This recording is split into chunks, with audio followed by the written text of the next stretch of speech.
Crypto is set to explode in August, and in this video I'll break down with charts, logic, and experts exactly why. The last 4 months in crypto has been a long and boring consolidation. We've been chopping around sideways with not too much to get excited about. This, however, is all about to change. Right now there is a confluence of various bullish factors that are all lining up, and they all point to one thing. August is going to be an epic month for crypto markets. In this video we're going to be taking a look at 4 various things. First off, we'll be taking a look at the most recent price action. Secondly, we'll dive into how this current cycle is performing against previous cycles. Third, we'll look at how high it looks like we'll be going in this current market cycle. And finally, make sure to stick around to the end of the video where I'll cover the biggest developments happening in the Bitcoin and crypto world over the last few weeks. Now guys, before we jump into it, and I hate to do it, if you could just take 3 seconds out of your day and go below and hit subscribe to the channel, it helps out more than you know. The bigger the channel gets, the bigger guests we can have on and the better content we can provide for you. Right now, just under 7% of our viewers actually subscribed. If we could bump that up to over 20%, it would mean the world. Thank you, and let's jump into why crypto is going to explode in August.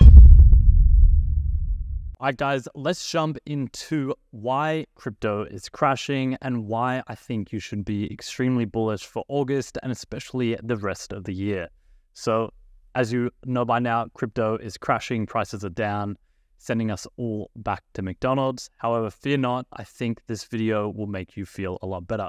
So we're going to cover what's going on, why prices are down and why they've been shopping around for the last few months. We're going to cover why it's happening, and I'm going to show you why all is not as bad as it seems and why I think you should be bullish. So these are the prices right now. Everything looks really bad. All prices are nuking. Bitcoin down 5% at 61,000. Ethereum broke below $3,000, especially after the launch of the ETFs. All altcoins are nuking, just ugly looking charts, ugly looking price action. Looks like it's all over, cool off the bull run, things are not looking good. So in this video, first off, we're going to look at the recent price action, especially the recent crash. I'm going to explain to you the reasons that are going into the crash right now, and then we'll move into what I think is most likely we're going to see. We're going to put all the factors and things that are going on, and we're going to predict out to the future. I'll then explain why I think you should be ridiculously bullish for August and then the rest of the year. And finally, we'll finish up with covering all the latest, biggest developments that have happened over the last few weeks and the last month. So let's jump in firstly with the current price action. So this is the Bitcoin price chart for 2024. And what we can see here is that, as we all know, we've been chopping around since March in this channel. These 2 bars here is $60,000, and up here, the top channel is the previous all-time high of 2021. It's at just under $70,000, $69,000. And as we can see here, after this big run-up since the Bitcoin ETFs, which was on January 11th, marked by the whale symbol, we've had this run-up, and the last 4 months we've been chopping up and down. It looks like we're going to break above this channel, but it's always a fake breakout. And at some points, it's looked like that we're going to break below the $60,000 level. However, it's always been a fake breakout as well. So on the negative side, we've never been able to break above it, but on the positive side, we've actually never realistically broken below. So stuck in this $60,000 to $70,000 channel. It's been extremely boring, but on the good side, it's been somewhat predictable. And the most recent crash today, if you put it in perspective and zoom out to the year, it's all par for the course. We're really still in this $60,000, $70,000 channel. It's nothing out of the ordinary. So even though a big price move today, it's really just what's been happening. So what else can we see here? After the ETF launch, I wanted to point out that we did have an initial sell-off of 20% before we did a 90% run in under 2 months. So really, what the last 4 months have been since we made all-time highs in March has been what I believe is just the market digesting this massive move. 90% in under 2 months is huge, and of course, it's going to take some time. There's going to be some sellers at new all-time highs that are going to want to take chips off the table, so that's going to add selling pressure. and we're really seeing the market digest the move. Prices aren't just going to go parabolically upwards, and this is what we're seeing, just chopping around. And if we switch to the Ethereum chart, is very much the same. We saw it follow very similar price action to the Bitcoin chart. We saw it follow on, this is January 11th, the launch of the Bitcoin ETFs. We saw it sell off and then have this huge move upwards. And it's been chopping around the $3,000 and $4,000 mark in this channel, exactly the same. Hasn't been able to convincingly break above it, but on the positive side, it also hasn't been convincingly able to break below it. Even today with the price action, it hasn't convincingly broke below it until we go much lower and it's confirmed that we've broken below it. Nothing to panic about, in my opinion. And this purple marker here is the launch of the Ethereum ETFs at the end of July. So I just wanted to point out that we're seeing the exact same thing play out once again. We had the launch of the Bitcoin ETFs. It fell 20% and then had a 9% run. We've now had the launch of the Ethereum ETFs, and right now we are at an 18% dip.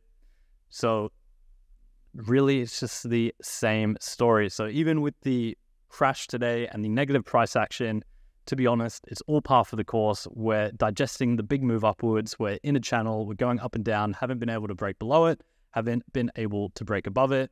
And the ETF launch, at least the price action for Ethereum, is really just the exact same story play out for Bitcoin. So nothing out of the ordinary or nothing to really panic about. And let's look at the main takeaways.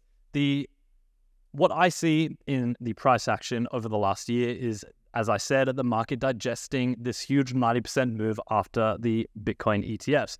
We go back to the price chart. If you had told us at the beginning of the year when Bitcoin fell under $40,000 or was trading in the $40,000 to $50,000 range that we were around all-time highs by July or August, you would have been super happy with that. But because we had this massive move upwards after the ETF smashed all the records, everyone's losing interest and losing their minds and panicking because we've just been chopping around and digesting this move over the last few months. So the current crash is nothing out of the ordinary. I think it's nothing to panic about. Really, in both of the charts, it's just moving up and down, consolidating between $3,000 and $4,000 for ETH and the $60,000 and $70,000 mark for Bitcoin, and really just digesting this move. And what I think is interesting as well, it's really fundamentally, it's a constructive setup. We've had months of consolidation. The supply for both Bitcoin and Ethereum is moving from weak holders to strong holders. Strong hands are getting more of the supply of Bitcoin, and we're seeing the ETFs buy it up, and they've proven themselves to be strong holders. So honestly, constructive setup.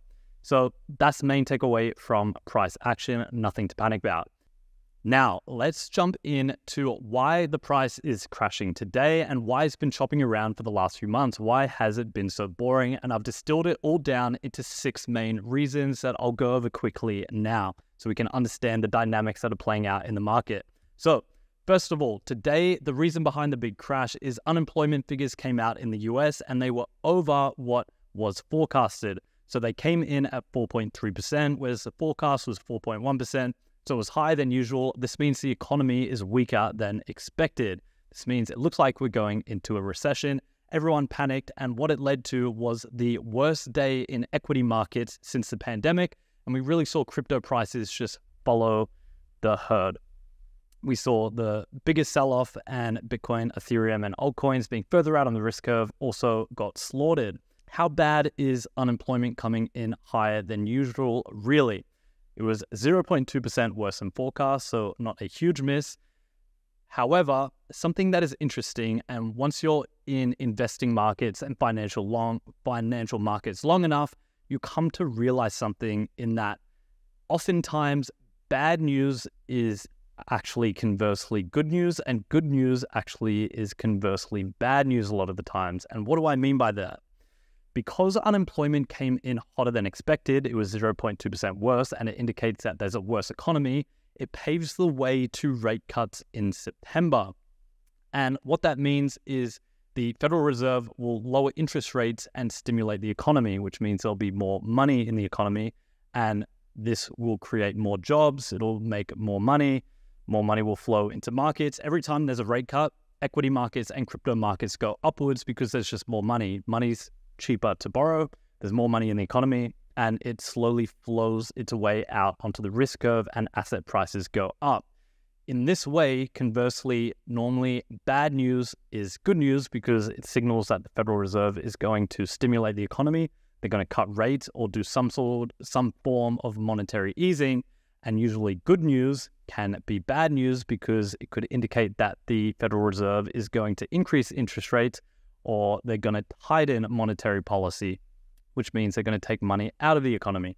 So if you're around long enough, sometimes generally, it sounds completely insane, but generally that's what happens. So unemployment coming in worse than expected paves the way and opens the door for rate cuts and potentially multiple rate cuts in September, which is actually a good thing for crypto. When interest rates go down, crypto prices go up. So overall, this huge market sell-off, I think, is an overreaction, and in some ways, it could actually be a good thing later on. So that's the first reason we're seeing the huge sell-off today. Reason number two was this was before the unemployment figures came out a few days ago at the FOMC meeting. The Fed left interest rates unchanged. However, at the meeting, they signaled that there would be a possible rate cut in September. Now that the unemployment numbers came out and they were worse than expected, there's almost certainly going to be a rate cut in September, if not multiple. So they left rates at 5.25 to 5.5%. Inflation was cooling off. They signaled a possible rate cut in September, and with unemployment, a double cut is now the most likely outcome. And we can see this on Polymarket. It's a prediction market as to what is going to happen. The most likely outcome right now, there's a 55% chance that there's going to be a 50 basis point decrease in interest rates.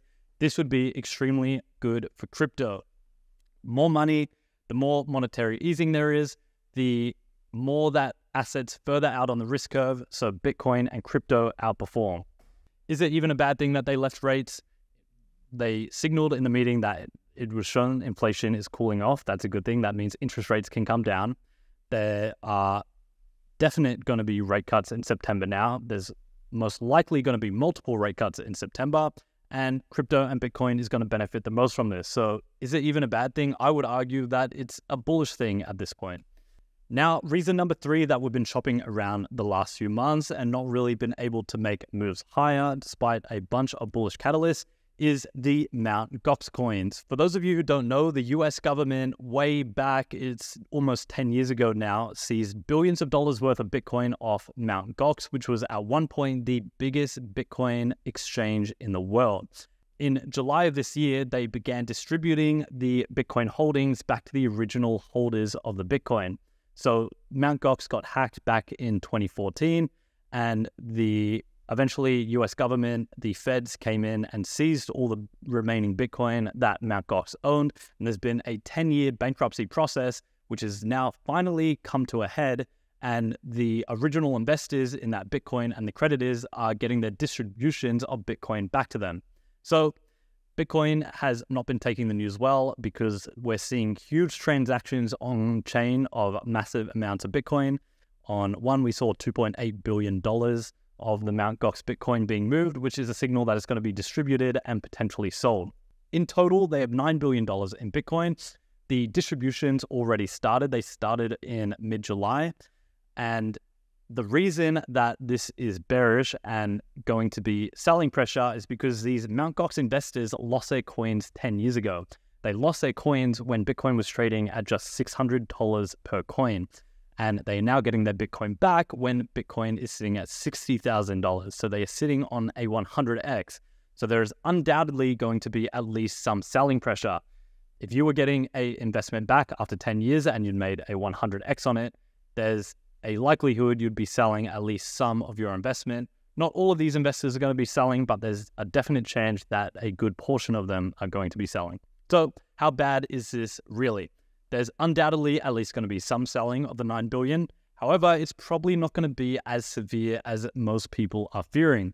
What people, I think, are discounting is that the people that are getting these Bitcoin back, these Mt. Gox creditors, they were OG Bitcoin investors from over 10 years ago. I think a lot of people, myself included, hadn't even heard of Bitcoin 10 years ago. So these guys are OG Bitcoin believers.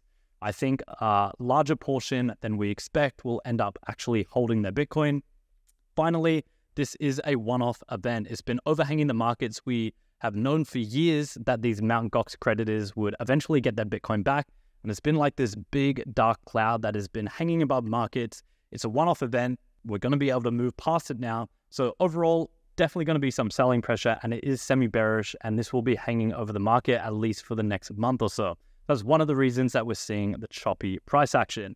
Now, reason number 4 was over the last few months, we have seen the German government selling off their Bitcoin. So as we can see, the headline has now sold off almost 75% of its total supply. The German government seized 50,000 Bitcoin at the beginning of the year from a movie piracy website. I forget the name. The Bitcoin in total was worth over $3 billion. So there was $3 billion of selling pressure, and they went on a selling spree in July. It was a fire sale. They essentially dumped all of their Bitcoin onto the open market and sold it all. However, there is some good news.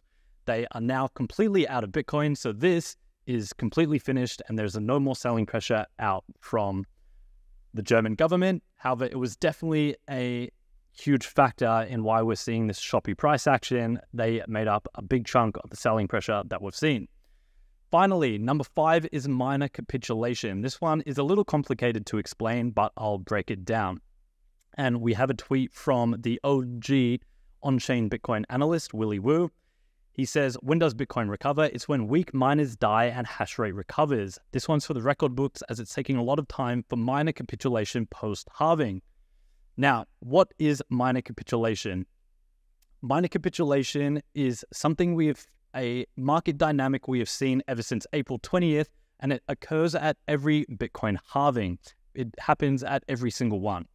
What happens at every single Bitcoin halving is Bitcoin miners, the block reward they get for mining Bitcoin gets cut by 50% essentially overnight. As soon as it ticks over, they lose 50% of the reward that they were getting previously for mining the Bitcoin.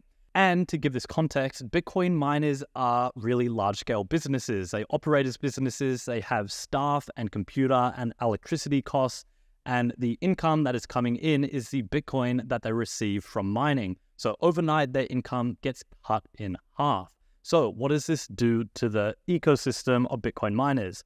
Well, the Bitcoin halving is okay for most of the miners. The Bitcoin price generally in the lead up to the Bitcoin halving has gone up, and it goes up to a point where the majority of Bitcoin miners are still profitable even after the Bitcoin halving, that they can continue mining their Bitcoin and they can continue their operations.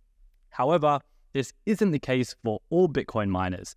There is a certain cohort of the worst Bitcoin miners right at the bottom, and these are the least profitable and the most inefficient Bitcoin miners who are all of a sudden after the Bitcoin halving not profitable anymore. So what they must do to continue on their business is they have to start selling off all of the Bitcoin that they are mining onto the open market. So this adds a huge amount of selling pressure onto the market. And maybe they've been storing Bitcoin in the past. They have Bitcoin on their balance sheet. They use all of the Bitcoin that they have, they put it onto the market, and they sell it to cover their costs. So a huge amount of selling pressure is added to the market. Now, these worst Bitcoin miners, what they are trying to do is they're selling off their Bitcoin and any Bitcoin that they mine in the hopes that the Bitcoin price will go upwards and it will get to a point where they are again profitable and they can continue their operations into the future. However, generally this doesn't happen, and after a certain amount of time, they give up, they throw in the towel, and they leave the Bitcoin network. So they turn off their Bitcoin miners. They're no longer a profitable business. They aren't going to be able to become profitable. The Bitcoin price isn't recovering, and they give up, they throw their hands. This entire dynamic is called minor capitulation, and we can see it playing out on-chain by the Bitcoin hash rate. The Bitcoin hash rate is essentially, the easiest way to understand it is the total computational processing power of the Bitcoin network. So in its most simple way, the more Bitcoin miners and the more processing power there is on the Bitcoin network, the higher the Bitcoin hash rate will be. If miners are leaving the network and they're capitulating, they're giving up and turning off their Bitcoin miners, we'll see the Bitcoin hash rate go downwards. So this is a dynamic we can see playing out. And if we look at the Bitcoin hash rate chart, we can see this happening. And it happens every Bitcoin halving, I'll stress that.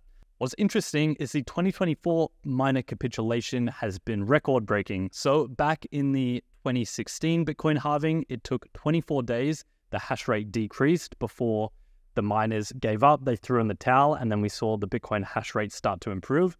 What this chart is, it's just the Bitcoin price in blue, and it's the Bitcoin hash rate, the moving average in various timeframes here.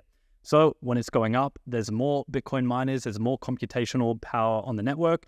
And when it goes down is when miners are leaving the network and there's less processing power behind the network. So we can see at the Bitcoin halving, it falls every time. That's here. It took 24 days in the 2016 halving. Again, we saw it happen in the 2020 halving. And then in 2024, it's been the longest one so far. And it has lasted over 2 months. And the reason for that is because for the first time ever, Bitcoin hit a new all-time high thanks to the Bitcoin ETFs before the Bitcoin halving, which means the Bitcoin price was really high and the unprofitable Bitcoin miners were able to sell their Bitcoin at a higher price than they would have been able to, which means they were able to continue their operations for longer because there was a higher market price of Bitcoin. I hope this makes sense. So the unprecedented factor of Bitcoin hitting a new all-time high led to an unprecedentedly long miner capitulation. It's the longest one we ever saw. And we see this dynamic playing out every halving, and it's kind of counterintuitive. Everyone thinks at the Bitcoin halving, we'll see the Bitcoin price rocket upwards, which makes sense. The supply of Bitcoin going onto the market is cut in half. And if you understand economics on a basic level, economics 101 is if supply is cut in half and demand stays the same and other factors stay the same, you'll see price move upwards to reach a new equilibrium because there's less supply going onto the market. So this is what everyone expects at the Bitcoin halving. But because we have this dynamic of miner capitulation play out at every Bitcoin halving, we actually see the opposite play out. So let's take a look. First off, let's take a look at the 2016 Bitcoin halving. So highlighted here, the Bitcoin halving happened on the 9th of July, 2016. And the way to read this chart, blue line is the Bitcoin price and the red line is the Bitcoin hash rate. So essentially the amount of miners that are on the Bitcoin network. So as soon as the Bitcoin halving hits, what do we see happen? We see the Bitcoin hash rate fall sharply, and what follows is the Bitcoin price. As Bitcoin miners are leaving the network, they're flooding the market with their Bitcoin. They're trying to keep themselves operational and cover their costs. And this increased selling pressure makes the Bitcoin price drop. Eventually, though, it does bottom, and then it is a leading indicator. So the Bitcoin hash rate starts to improve, and eventually the Bitcoin price starts to improve with it. Because now there's half the supply going onto the market. The miners have given up. They're not selling their Bitcoin anymore. The hash rate is improving, so that selling pressure is now gone, and the Bitcoin price is free to follow its way upwards. And that's the dynamic we see playing out. That's the best way to understand miner capitulation. So we also see it play out in 2020. So 2020 Bitcoin halving was on the 11th of May 2020. And what do we see happen exactly on that date? Literally on that day, we see Bitcoin hash rate plummet. And what do we see happen? We see Bitcoin, the price chopping around, moving downwards until we get the hash rate bottom. The miners have capitulated. They've left the network. They're not selling anymore. Bitcoin hash rate moves upwards, and then it's a leading indicator for the Bitcoin price to move upwards as well. So Bitcoin halving, Bitcoin hash rate drops, and we see this is months of choppy price action with it moving downwards. Does that remind you of any period of time perhaps happening right now? Well, let's take a look. 2024 Bitcoin halving happened on the 20th of April, and the price of Bitcoin was $64,000. And what do we see happen? Almost immediately, we see the Bitcoin hash rate start to fall down, and it's a leading indicator for the Bitcoin price. So we see the Bitcoin price follow it. However, the good news is that it's finally over. The hash rate has started to improve, and this indicates that Bitcoin miners have capitulated and miner capitulation is now over. So good news, miner capitulation is now over, and Willy Woo confirmed it as well. Miners capitulation over is one of the most reliable bullish indicators. So the selling pressure of the worst cohort of Bitcoin miners putting their Bitcoin onto the market is now over. So this is another one of these bearish factors that has led to this choppy price action that is now removed from the market. So this is bullish. Reason number 5 that we're seeing crypto crash and this choppy price action for months is the US election. And we're not going to get into politics, left or right. We're going to look at it completely from a Bitcoin and crypto lens. And if you look at it from just a Bitcoin and crypto lens, Trump and the Republicans are undoubtedly the crypto party. They're the more bullish party. If you want crypto prices to go up, you want Trump or the Republicans to get in. If you're a single issue voter, Trump and the Republicans have made it clear that they're the more pro-crypto party. And there's a few different reasons as to why. First off, we had Trump speak at Bitcoin 2024 Nashville. We'll get into that a little bit later. Trump has done multiple NFT drops, so he's somewhat native to the space. He's familiar with it. He has also said he will fire Gary Gensler if he's elected. He will not allow a central bank digital currency, and he will ensure that the US government does not sell off its Bitcoin reserves and will hold them. Something a lot of people don't know is that the US government is one of the biggest holders of Bitcoin, and Trump at the 2024 Bitcoin Nashville said that he will ensure that the United States will hold their Bitcoin. They will not sell. And finally, he has also said he will free Ross Ulbricht, who was the founder and operator of the Silk Road, if he is elected. For those who don't know, the Silk Road was a huge dark web anonymous marketplace that was run by Ross Ulbricht. It was a dark web marketplace. Bitcoin was the main payment method, and it really proliferated Bitcoin as a method of payment back then. And however, there was a lot of illegal things being sold on there. And Ross Ulbricht was eventually arrested, and he was given a 2x life sentence. And if my memory serves me correctly, he was given the longest sentence ever given for a non-violent crime in US history. So a lot of people in the crypto and Bitcoin community, myself included, think that he was given too harsh a sentence. So Trump clearly knows what the Bitcoin and crypto space wants, and he said he will pardon Ross Ulbricht if elected. So clearly Trump and the Republicans are the crypto party. Now, the reason markets are chopping around and going down is that the odds that Trump wins the 2024 election have been falling ever since the assassination attempt. So prediction markets, the odds of Trump winning were at 72-73% at the failed assassination attempt, and they have been falling, whereas today they're at 53%, and there's essentially a coin flip whether it's going to be Donald Trump or Kamala Harris. So if there's one thing that markets and crypto prices hate, it's uncertainty. When Donald Trump was a favorite at 73% right after the failed assassination attempt, it was a pretty sure thing, and markets like a sure thing. They like that he was pro-crypto. They like that it was a very high chance that it will win. However, in the last month or so, this has completely changed, and now he's down to 53%. And we can see that with the percentage chance of Kamala Harris to win. Markets view her as not as crypto-friendly. We can debate if that's true or not, but she's gone from under 10% to now 44%. So essentially a coin flip at this point.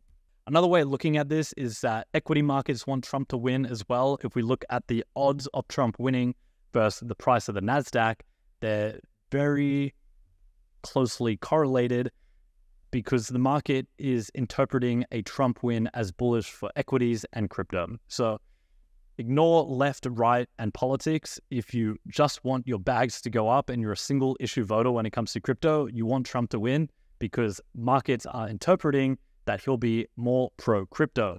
How bad is this really that Trump's odds are going down? Well, first of all, he's still the favorite to win by about 10%. Secondly, the market is interpreting the Democrats and Kamala Harris to be anti-crypto, but is this even true? And there's definitely a debate to be had there. I think something that is definitely good that has come out of Trump is that he's proved that crypto is a much bigger issue that needs to be focused on. If politicians want to win the election, they need to be clear and they need to be pro-crypto. And the big fact behind that is it's estimated around 40% of Americans hold at least some crypto. So if you're not going to be pro-crypto or at least friendly to crypto, there's not a very good chance that you're going to win the election. There's going to be many single-issue voters So I don't think Kamala Harris or the Democrats, if there's anyone smart, and there obviously are some smart people on the Democrat side, I think they'll start adopting a much more pro-crypto, pro-Bitcoin, crypto-friendly, Bitcoin-friendly stance. So overall, is this as negative as the market's taking it? I think it's kind of neutral. So why has crypto crashed / why has crypto crashed today / why has it been chopping around since March? Let's just recap everything. First off, unemployment came in worse than expected. I think the market had a big overreaction to this. As I said before, sometimes bad news can be good news, conversely, and good news can be bad news just because of how the Fed will interpret and react to it. Secondly, the Fed left interest rates unchanged. I don't think this is a big deal at all. Leaves the door open to an interest rate cut in September, if not a double interest rate cut. Third, we have Mt. Gox coin selling. This is a bearish catalyst and it's undoubtedly going to add some selling pressure to the market. However, it is a one-off event. Afterwards, we can move past it and they're not going to have more Mt. Gox coins to redistribute to their holders. So this is a one-off event that's been over markets and we're going to move past it. So yes, it's short-term bearish, but long-term, is it? Fourth, we add Germany selling off their coins. This is no longer a factor at play. They're completely finished. Fifth, we had minor capitulation. We had record-breaking minor capitulation ever since the Bitcoin halving in April. That added a lot of selling pressure to the market and it is part of the reason we've been chopping around. That is now finished. It's no longer a factor. And finally, the US election odds of Donald Trump falling and him being interpreted as this is the more pro-crypto candidate. Is it as bad as the market is interpreting it? I don't think so. I think the Kamala Harris and the Democrats will hold up a more pro-crypto stance. So I think it's somewhat neutral. Now, let's jump into what we'll most likely see from here. That's all good, but what will August hold and why should you be bullish in August and then looking out to the end of the year? And I think the best way to do this is we need to take a look at history. And we have the famous quote from Mark Twain. If you've been in Bitcoin and crypto markets, you know that it follows a semi-predictable 4-year cycle. And everything up until this point in the crypto cycle has played out very similar to previous cycles. So as a guideline, I think it's useful to go back and look at what happened when similar events and at similar points of times in history as a guideline as to what we can see over August and the next few months. So the quote from Mark Twain, history does not repeat itself, but it does rhyme. First of all, Q3, which we are currently in the midst of, is generally good for crypto markets. On average, down here we can see we return 5.83%. Right now we're down for the month. If we used history as a guide and just looking at it at face value, it doesn't look good. But on average, Q3 is good and returned high. So currently low. By the end of it, which will be next month, we can expect this to pick up if it plays out like previous cycles. We can also look at Ethereum quarterly returns, and Ethereum, the same story. Q3 is generally good. On average, we see a 2.69% return. We are currently having a really bad period. Perhaps it's because of the launch of the Ethereum ETFs. So if history is a guide, we can expect that to pick up. Another interesting one to look at is the Bitcoin monthly returns. How does August usually perform? Looking at this, we can't tell much, but if we look at the averages, on average, Bitcoin returns 2.44% in August. So on average, it's a positive month. So looking to the month ahead, we can be cautiously optimistic. What I think is also useful is looking at the same point in previous cycles and comparing it to our cycle now. So this chart is the Bitcoin return on investment from the halving. And the way to interpret this chart, the first halving is shown in blue, second halving in red, third in orange, and our current halving here, it's a little hard to see, but it's in orange. And this is return on investment. So they all start at 1, and then this is a 2x once it gets to this mark, a 4x, 10x, 20x, 40x, 100x. Now, the first Bitcoin halving, because the Bitcoin price was so low, is a little bit of an outlier. So I think we can remove this one because it doesn't really tell us much. It's not as useful as the other two. So if we remove that and we just look at the previous two halvings, the 2020 halving in orange and the 2016 halving in red, what can we see from them? Well, we can see we're right at this point in the Bitcoin halving. And over the next 30 days, which will be this period here, we see a slow grind upwards in both of the previous 2 cycles. So I interpret that to, if we're going to follow a same trajectory as the past 2 cycles, like we have been so far, we can expect somewhat of a slow grind upwards during August. Now, when did things really get crazy? That is towards the end of the year. We see these parabolic moves upwards, the banana zone, one might say. And this is also backed up if we look at monthly returns. Q4 is always when crypto prices go parabolic. So double digit on average returns in October, November, and then December is really good as well. I mean, November is always crushing. Generally, the next 30 days in the previous 2 cycles is a slow grind upwards. This is another sign that we should be cautiously optimistic. And even if it doesn't, we have the end of the year, Q4, to look forward to, where we always see this huge grind upwards. Something interesting to take away from the previous halvings as well is that we're actually ahead of schedule of the 2016 Bitcoin halving. So the price action so far, even though we've been chopping around, even though we've been going downwards, we are actually ahead of schedule of halving number 2, 2016. So all really par for the course. This price action is not too out of the ordinary.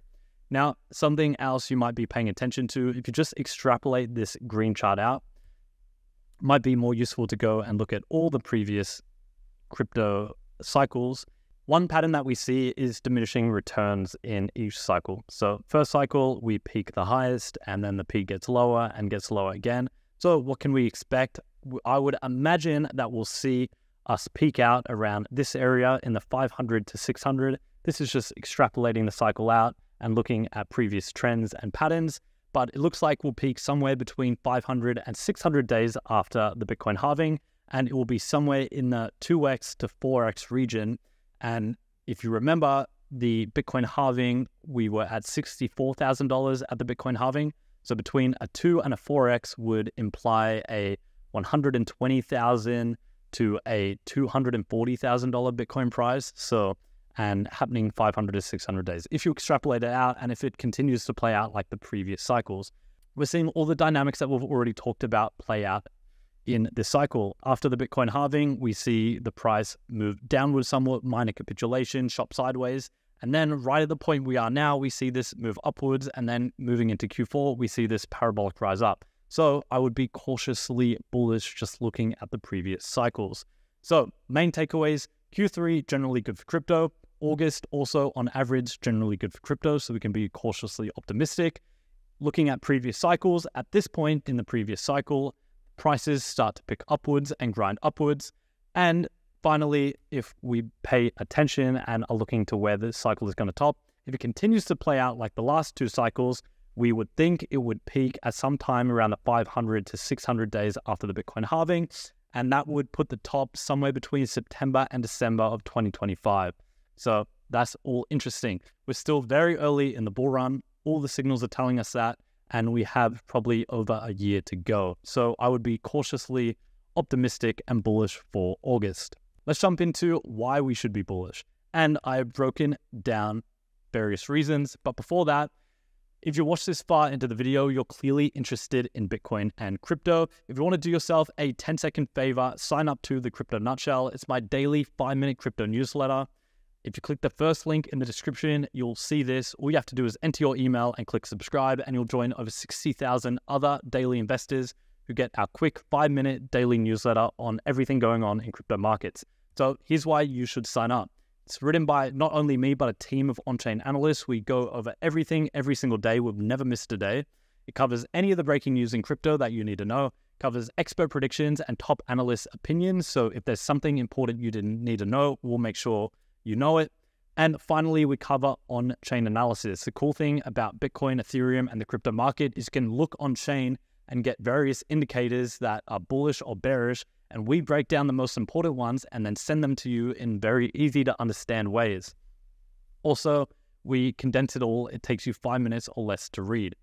So easy to understand writing. Absolutely anyone from beginner to pro would get value out of this. It's in your inbox every single morning. It will undoubtedly make you a better crypto investor, and it's completely free, so you have nothing to lose. Click that first link, type in your email, and I'll see you in your inbox tomorrow morning. Here's an example of one of the stories we wrote in yesterday's. We covered MicroStrategy buying more Bitcoin over July. They bought 169 more Bitcoin, and we also broke down the plans of them buying a few billion more, which we'll get into in just a second. So why should you be bullish in August and moving into the end of the year? And I've broken down 18 reasons that we'll go over now. So first of all, Trump is still most likely to be elected. He's a more pro-crypto candidate, and he's still by far the favorite. So that's number one. Reason number two was Trump's speech at Bitcoin 2024 Nashville. A few things that he said: he'll fire Gary Gensler. He's going to stop the US from selling any of their Bitcoin holdings. He won't allow a central bank digital currency, and he'll keep Elizabeth Warren, who's been very anti-crypto, away from crypto, and he'll also pardon Ross Ulbricht. So Trump, the previous president and most likely candidate to become the next president, has become very pro-Bitcoin and crypto, which is just unthinkable even just a few years ago. So reason number three, Saylor at Bitcoin 2024 Nashville has given his first ever official Bitcoin price prediction. He's given general answers in the past. He said Bitcoin's going to $10 million, but he's never actually given specific timeframes, dates, or figures, and he did for the first time just in the last few weeks.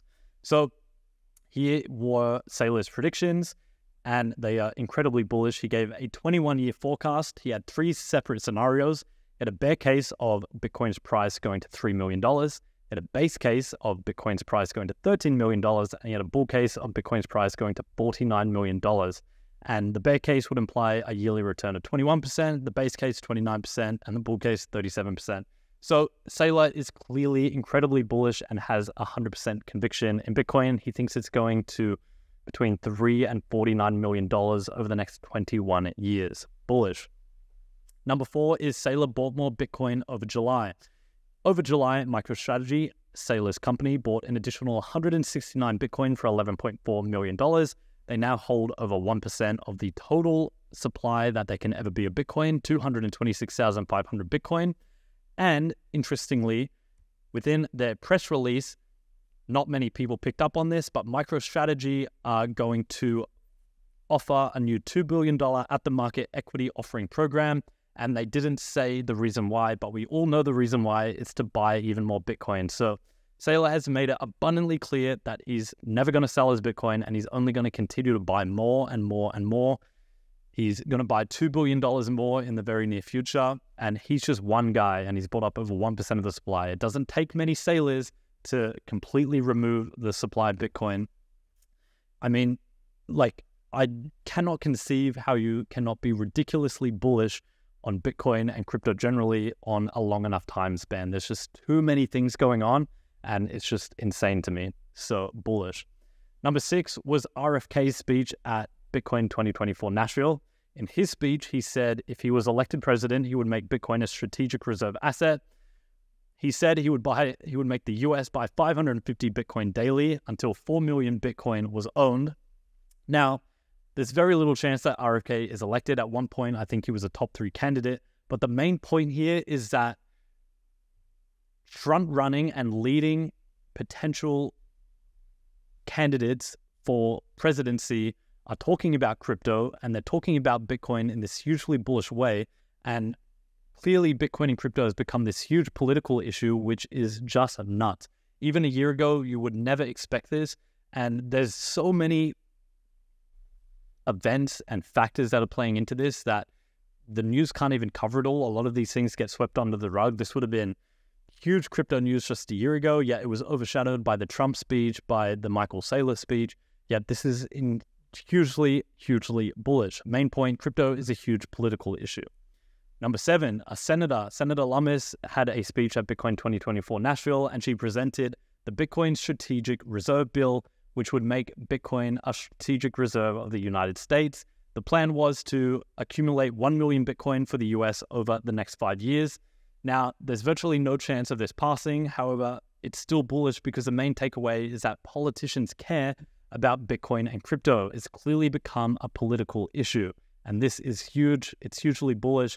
Everyone that is taking a pro-Bitcoin and a pro-crypto stance is winning, and everyone is paying attention to this. So it's bullish, especially for the long term.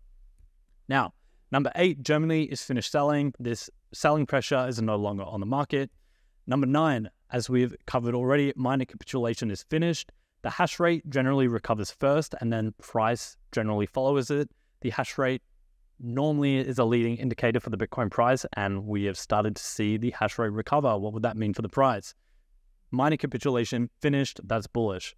Number 10, is very likely to be rate cuts in September, with most likely being 50 basis point cut. So as we explained at the beginning of the video, the more that the Fed stimulates the economy, the more bullish this is for assets out on the risk curve. This means Bitcoin and crypto. Rate cuts are definitely coming after the unemployment figures. So this is something to look forward to and is a reason to be bullish.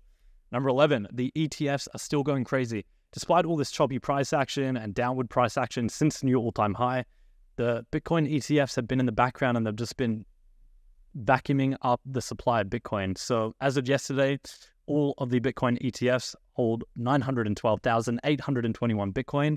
Soon they will hold over 1 million Bitcoin, which means they will hold 1 in every 21 Bitcoin that can ever exist. And this is just going to continue. They've really proven themselves to be strong, long-term holders, and they're not going to sell. We've had a few decent price corrections, and we didn't see the ETF sell. If anything, they just increased their rate of buying. So huge institutional interest in the background. Now, number 12, the Ethereum ETFs launched, and they actually surprised to the upside. This didn't get much news coverage, but it's super important. So Eric Balkenhaus, he's a Bloomberg ETF analyst. He knows ETFs essentially better than anyone on earth. What he did was he ranked all of the launches of various ETFs over the last 12 months, and he wanted to see if you removed the Bitcoin ETFs, which broke every single record and would essentially take the top 10 slots. If you took them out of it and just compared the rest of the ETF launches with Ethereum, where would they land? And as you can see, they all rank in the top 10%, and they also take the top 2 spots. So the launch of the Ethereum ETFs were incredibly good. If, like, the worst way to look at it, they were in line with expectations, but realistically, they did better than most people were expecting them to perform.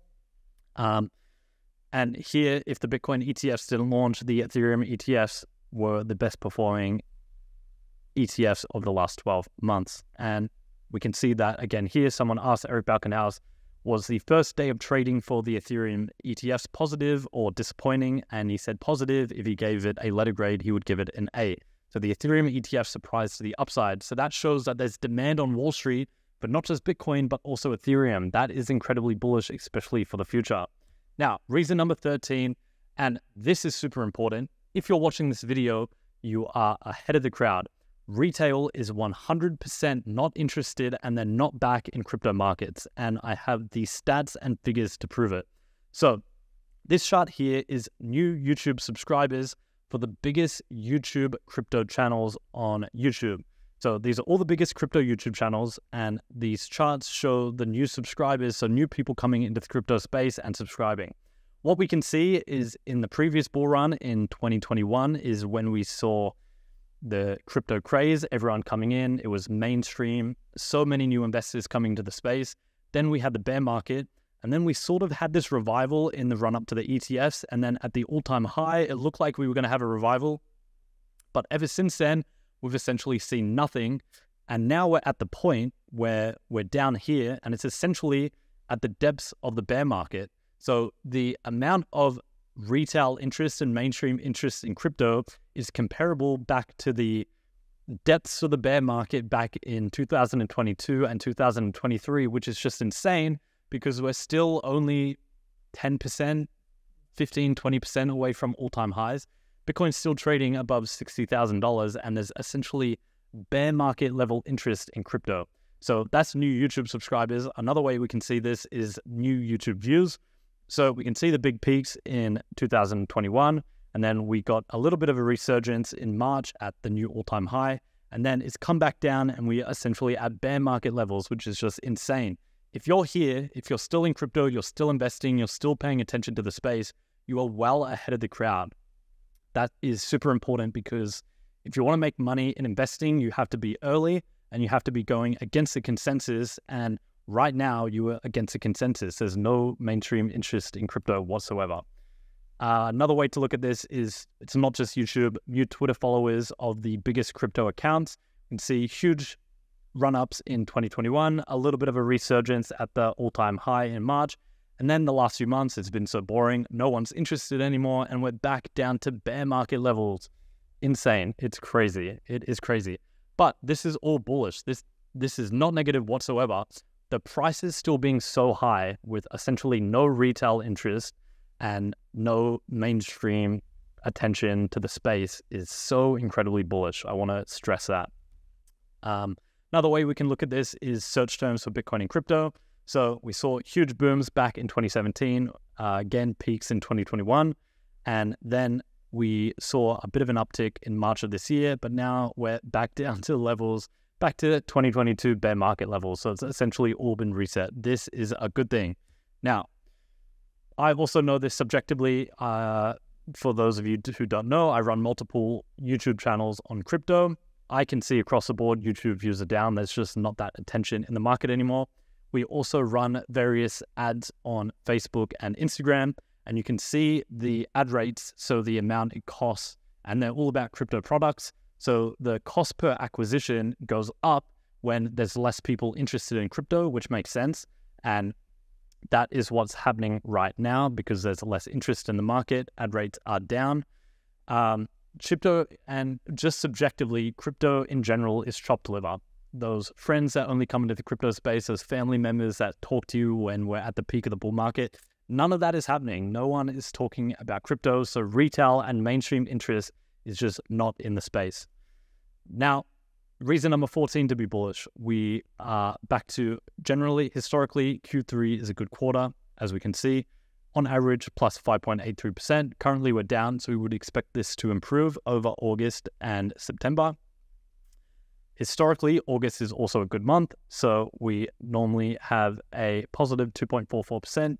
Right now, we're low, so we would expect this to improve.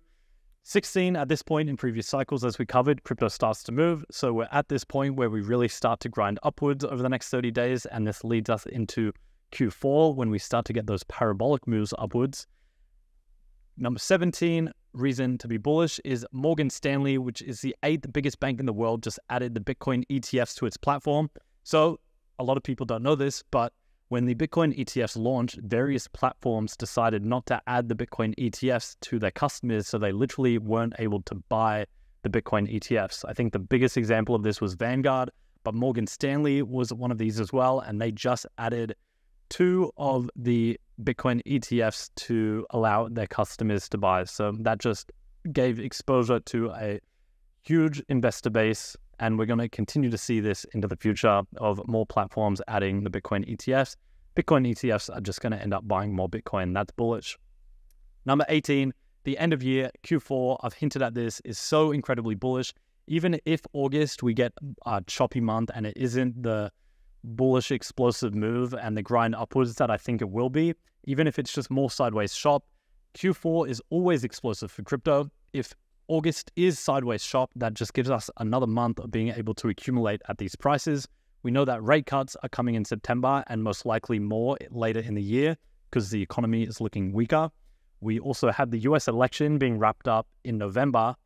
That is good because there will be no more uncertainty hanging over markets. Once we know who is being elected, that uncertainty is removed from the market. And so outside of any black swan events, we're really leading up to the end of the year looking incredibly good.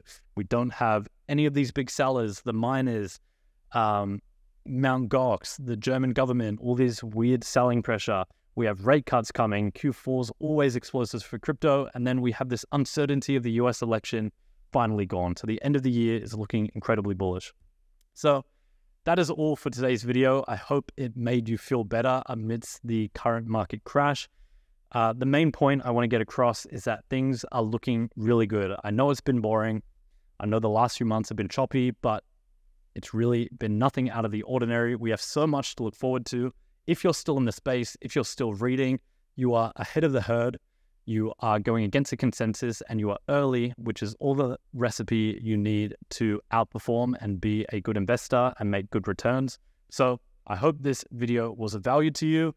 I will see you all in the next one. If you want to sign up to our newsletter, go down, hit the first link, type in your email. You'll get insights like this every single morning and an easy to read thing.